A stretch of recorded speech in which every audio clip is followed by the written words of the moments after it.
जय सिया राम। मैं विमल सोलंकी आपका अपने YouTube चैनल पर स्वागत करता हूं। आज हम बात करते हैं हिंदू राष्ट्र की।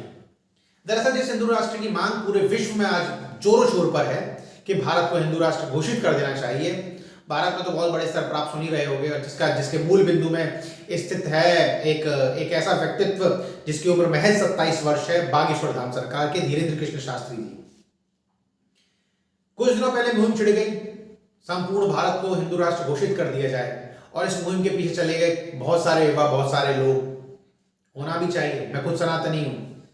हिंदू राष्ट्र घोषित होने की बात ठीक है, तरजीह नहीं दी जाए, बेवजह की बातें की भी नहीं जानी चाहिए, लेकिन हाँ, हिंदू राष्ट्र घोषित करना चाहिए। लेकिन सर्वप्रथम यह समझने की आवश्यकता है सच्चा हिंदू कौन है, सच्चा सनातनी है कौन। हमारे सनातन धर्म को समझने के लिए किसी भी एक ग्रंथ को समझने की आवश्यकता है। मैं अगर बात कहूं कि धर्म क्या है, तो धर्म की परिभाषा करते समय तुलसीदास जी रामचरितमानस में कहते हैं, सत्य न दूसरा धर्म समाना। सत्य के समान कोई दूसरा धर्म नहीं है। एक जगह पर कहते हैं, परहित सरिस धर्म नहीं भाई, पर पीड़ा सम नहीं अधमाई। दूसरे का हित करने के समान कोई धर्म नहीं है। दूसरे का हित करने के समान कोई भी पीड़ादायक कष्ट नहीं है। परहित सरिस धर्म नहीं भाई, पर पीड़ा सम नहीं अधमाई।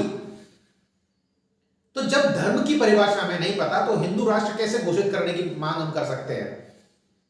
अधिकतर ऐसे लोग हिंदू राष्ट्र की मांग कर रहे हैं जिनके घर में रामचरितमानस का पाठ तक नहीं खुला। हम रामचरितमानस को नहीं मानेंगे, हम भगवत गीता को नहीं मानेंगे, हम किसी धर्मशास्त्र ग्रंथ को नहीं मानेंगे, हम किसी विशेष परमात्मा के आराध्य नहीं बनेंगे, हम किसी गुरु को नहीं मानेंगे, लेकिन हमें राष्ट्र हिंदू राष्ट्र ही चाहिए। नहीं होना चाहिए ये राष्ट्र हिंदू। जब तक नहीं होना चाहिए जब तक आपके अंदर एक भावना पैदा ना हो।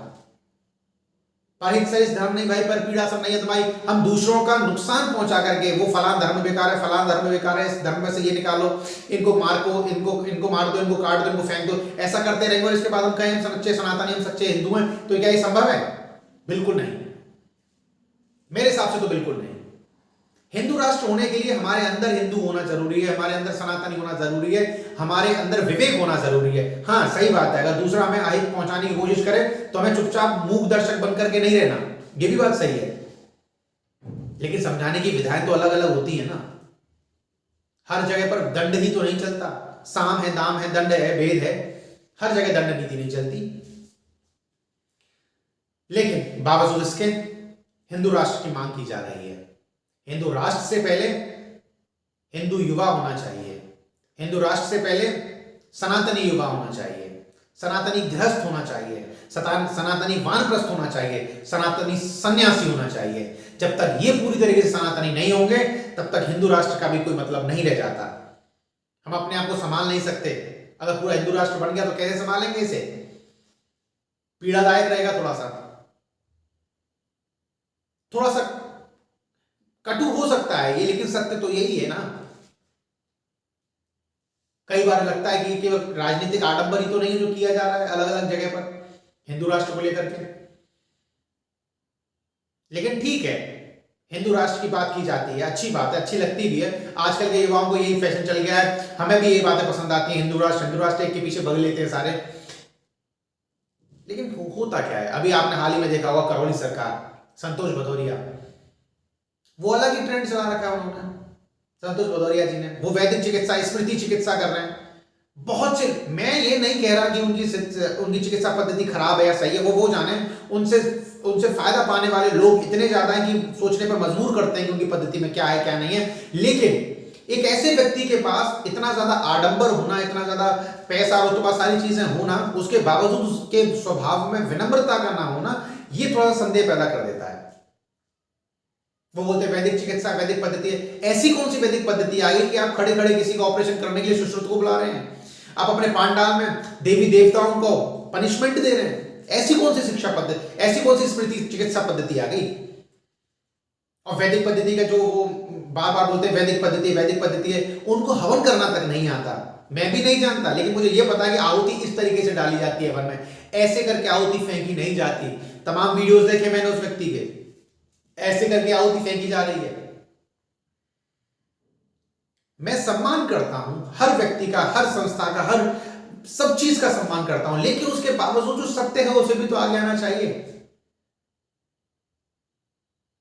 उनके वीडियोस देखने के बाद ऐसा लगता है वो जबरदस्ती किसी पर थोप रहे हैं। तुम्हें फायदा मिला नहीं मिला, बोलो बोलो। अरे भाई, इतना बड़ा एक एक एनवायरनमेंट है, सराउंडिंग है। देखिए बागेश्वर धाम जो करते हैं that is different thing actually, he is doing different thing. But whatever जो करौली सरकार जो कर रहे हैं वो अलग है भाई, वो समझने की आवश्यकता है, वो ऐसे काम नहीं चलेगा। बहरहाल करौली सरकार, बागेश्वर धाम, पंडोकर सरकार, अब तो YouTube पर ऐसा ट्रेंड चल गया है कि 18-18, 20-20 साल के बच्चे निकल करके आ रहे हैं, उन्होंने कोई सिद्धि प्राप्त कर ली, उस सिद्धि के बाद वो सीख गए भूतकाल की और भविष्य की और भूत और वर्तमान की गणना करना। भविष्य की गणना करना किसी के हाथ में नहीं है, कोई नहीं कर सकता, लेकिन भूतकाल की और वर्तमान की गणना करना सीख गए। कर्ण पिशाचिनी जैसी, याक्षिणियां जैसी ऐसी कोई सिद्धि प्राप्त कर ली जिसके बलबूते पर ये सारी चीजें आगे आने लगी। किसी के ऊपर, किसी के इष्ट का, किसी के पूर्वज का हाथ होता है, वो उनके जरिए बताने लग जाते हैं चीजों को। कोटी सरकार, सिलोरी धाम, भगवान जाने कितने यूट्यूब पर आ गए हैं और सबके पीछे जनता पागल है। मेरी कोई चीज खो जाए मैं कोशिश करूंगा उसे पता करने की, मैं जाऊंगा लेकिन ऐसे व्यक्ति का नतमस्तक हो जाना उचित नहीं है। नतमस्तक हमेशा एक ही के आगे होना चाहिए और वो ईष्ट होना चाहिए आपका। एक महिला जो पतिव्रता होती है वो सारे पुरुषों का सम्मान करती है, लेकिन समर्पण केवल अपने पति के आगे होता है। सम्मान कीजिए सभी धर्मों का, सम्मान कीजिए सभी ग्रंथों का, लेकिन समर्पण सनातनी के आगे होना चाहिए। अगर हमारे अंदर सनातनी नहीं पनप सकता, अगर हमारे अंदर हिंदुत्व नहीं पनप सकता, तो हम कैसे हिंदू राष्ट्र की मांग कर सकते हैं? हिंदू राष्ट्र की मांग इतनी आसान नहीं है। ये सारी चीजें समझनी होंगी हमें। इन सब के बावजूद बहुत बड़े स्तर पर एक आह्वान किया जा रहा है धीरेन्द्र कृष्ण शास्त्री जी की तरफ से हिंदू राष्ट्र को लेकर के। अच्छा एक बात और, हमारे ग्रंथ जो हैं वो इतने सहज और इतने सरल नहीं हैं कि कोई भी जिसका मन आए वो उन ग्रंथों को खोल करके बैठ जाए और पढ़ाना स्टार्ट कर दे, बोलना स्टार्ट कर दे, सुनाना स्टार्ट कर दे, समझना स्टार्ट कर दे। व्यास गद्दियों तक को दूषित करके रख दिया है, व्यास गद्दियां तक दूषित है। जिसका मन करता है वो बैठ जाता है, 4 श्लोक सीख के बैठ गए व्यास गद्दी पर पढ़ने के लिए। मैं भी कुछ कुछ चीजें बताता हूं, लेकिन मैं सुनी हुई चीजें बताता हूं जो सदगुरुओं से सुनी हैं, जो समझी हैं। मेरे पास मेरा कुछ भी नहीं है, लेकिन व्यास गद्दी पर बैठ करके प्रवचन करना, उस कथा को 9 दिन तक गाना, जिस कथा की गहराई में आप नहीं उतरे, इट इज नॉट फेयर, सही नहीं है ये। हमारे देश के जो सिद्ध पुरुष हैं, जो विद्वान हैं, उन विद्वानों को, उन सिद्ध पुरुषों को आगे निकल करके व्यास गद्दी की भी आचार संहिता बनानी चाहिए, हिंदू धर्म की भी आचार संहिता बनानी चाहिए। ऐसे व्यक्ति जो धर्म की आड़ में आकर के, मैं किसी का नाम तो खैर क्या ही लें, लेकिन फिर भी ऐसे हालातों को देख करके शर्मिंदगी भी होती है, गुस्सा भी आता है। हिंदू धर्म इतना सरल नहीं है जितना सरल से समझ लिया जाता है। आदिगुरु शंकराचार्य, पूरी पीठाधीश्वर निशिलानंद सरस्वती जी वैदिक गणित को लेकर के 27 वॉल्यूम्स लिख चुके हैं, 27 वॉल्यूम्स, और वो अभी भी लिख रहे हैं। हमारे गणित, हमारी भौगोलिक स्थितियां हमने क्लियर करके दी, प्रमाणिक चीजें जितनी भी दी वो हमने करके दी। आयुर्वेद यहां से निकला, योगा यहां से निकला। इन सब के बावजूद जो सबसे ज्यादा अच्छी चीज है सनातन धर्म के, हिंदू धर्म की, टॉलरेंस, या मैं कहूं सहन शक्ति, सहनशीलता, यही इसके लिए अभिशाप बनता जा रही है। कब तक सहन करें हम ये सारी चीजें?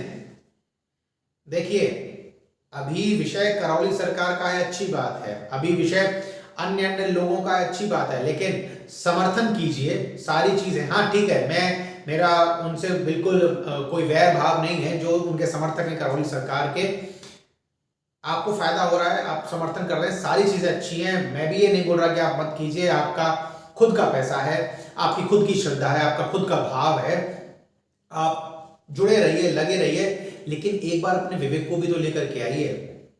अगर आपको फायदा हो रहा है तो अच्छी चीज है, मैं नकार नहीं रहा कि उनको फायदा नहीं हो रहा, लेकिन उसको वैदिक शिक्षा, वैदिक पद्धति, अभी मेरे को समझ में आया कुछ दिन पहले कि वो तंत्र साधना भी कराते हैं, तंत्र साधनाओं के अलग अलग कोर्सेज चलते हैं वहां।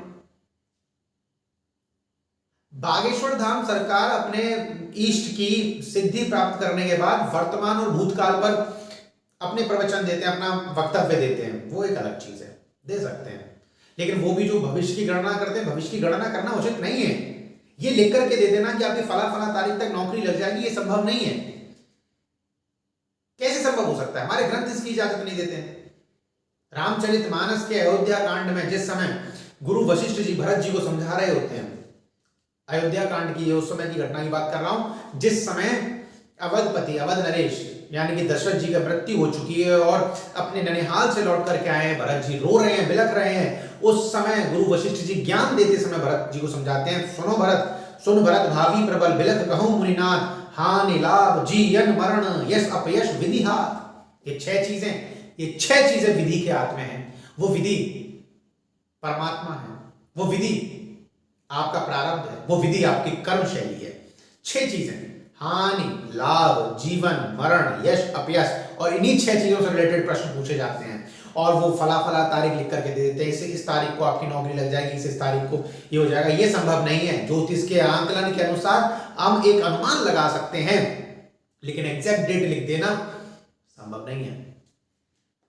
मैं नहीं कह रहा ये वाली बात, रामचरितमानस के आधार पर मैंने संतों के श्रीमुख से सुनी है ये वाली बात। बहरहाल मैं खुद चाहता हूं ये देश हिंदू राष्ट्र बने, लेकिन एक ऐसा हिंदू राष्ट्र जहां भाईचारा हो, जहां प्रेम हो, जहां वात्सल्य हो, जहां करुणा हो। और इन सब को होने के लिए हमें सभी का साथ की जरूरत है, सभी के साथ की जरूरत है। अन्य देश जो किसी विशेष धर्म को मानते हैं, वहां दूसरे धर्मों को प्रताड़ित किया जाता है, लेकिन जो देश एक हिंदू धर्म को या सनातन धर्म को मानेगा या माने, वो धर्म, वो देश, उस देश के अंदर कोई भी प्रताड़ित नहीं होना चाहिए, किसी को भी कष्ट नहीं होना चाहिए। क्यों? अगर कष्ट हुआ तो वो हिंदू धर्म को मानने वाला होगा ही नहीं। क्यों? हिंदू धर्म क्या कहता है, मैं पहले भी बता चुका हूं, पहित सरिस धर्म नहीं भाई, पर पीड़ा सम नहीं अधमाई। दूसरे का हित करने के समान कोई धर्म नहीं है, दूसरे का अहित करने के समान कोई पीड़ा नहीं है। तो इतनी सारी चर्चाओं का निष्कर्ष केवल इतना सा है कि हिंदू राष्ट्र बने, लेकिन बनने के लिए, हिंदू राष्ट्र बनने से पहले हिंदू युवा होना चाहिए, हिंदू एक व्यक्ति होना चाहिए, हिंदू मातृत्व होना चाहिए, हिंदू भाई होना चाहिए, हिंदू शिक्षक होना चाहिए, हिंदू गुरु होना चाहिए, सनातनी शिक्षक, सनातनी गुरु, सनातनी भाई, सनातनी माँ, सनातनी बाप होना चाहिए। सब लोग जब सनातनी हो जाएंगे, उस समय बालावस्था भी सनातनी होनी चाहिए, प्रौढ़ावस्था भी सनातनी होनी चाहिए, युवावस्था भी सनातनी होनी चाहिए, वृद्धावस्था भी सनातनी होनी चाहिए। और जब ये सारी अवस्थाएं सनातनी हो जाएंगी तो हिंदू राष्ट्र की व्यवस्था भी सनातनी हो जाएगी। उम्मीद करता हूं ये सारी बातें आपको पसंद आई होंगी, और नहीं भी आई तो कमेंट सेक्शन में जरूर बताएं। बाकी की अपना अपना मत हो सकता है, अलग अलग हो सकता है, मैंने अपनी बात आप सभी के आगे रखी है। आपसे मिलता हूं अगली वीडियो में, और अगर वीडियोस आप देखना चाहें तो इस चैनल को सब्सक्राइब जरूर करें। जय सिया राम।